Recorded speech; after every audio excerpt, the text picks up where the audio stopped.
pet a cat when you encounter one on the street. And it's the most personal chapter in the book. It's a lot about my daughter. And my daughter was very ill when she was a kid, but particularly when she was a teenager. She had a very terrible time of it.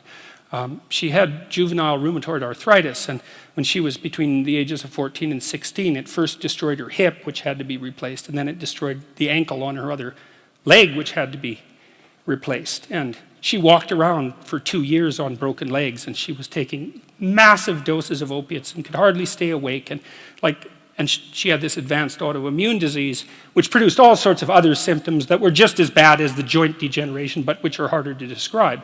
And so it's just bloody brutal.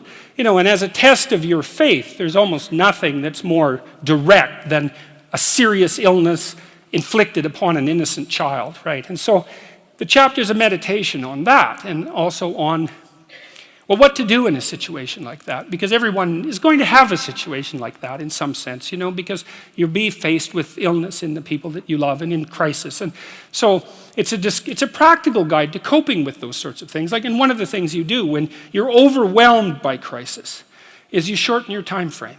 It's like you can't think about next month. Maybe you can't even bloody well think about next week, or maybe not even tomorrow.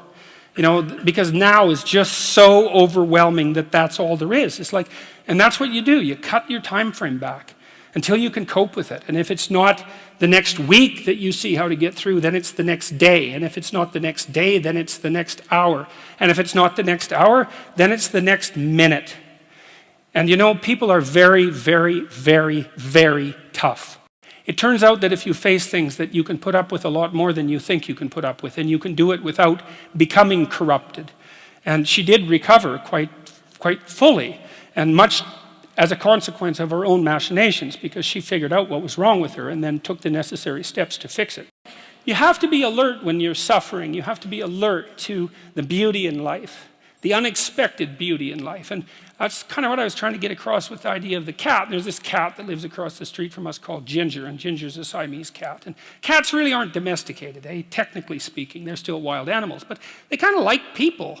God only knows why, but they do, And so Ginger will come wandering over, and our dog looks at her, but they're friends, and she rolls over on his back, and Seiko used to, nose her a bit. And then she'd kind of mosey over and let you pet her if she was feeling like it that day. And, you have to look for that little bit of sparkling crystal in the darkness when things are bad. You have to look and see where things are still beautiful and where there's still something that's sustaining. And, you narrow your time frame and you be grateful for what you have, and that can get you through some very dark times.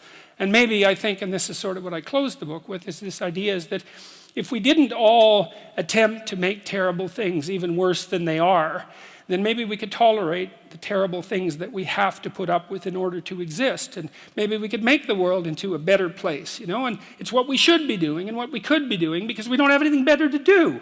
And that's what the book is about. And that's the end of 12 Rules for Life.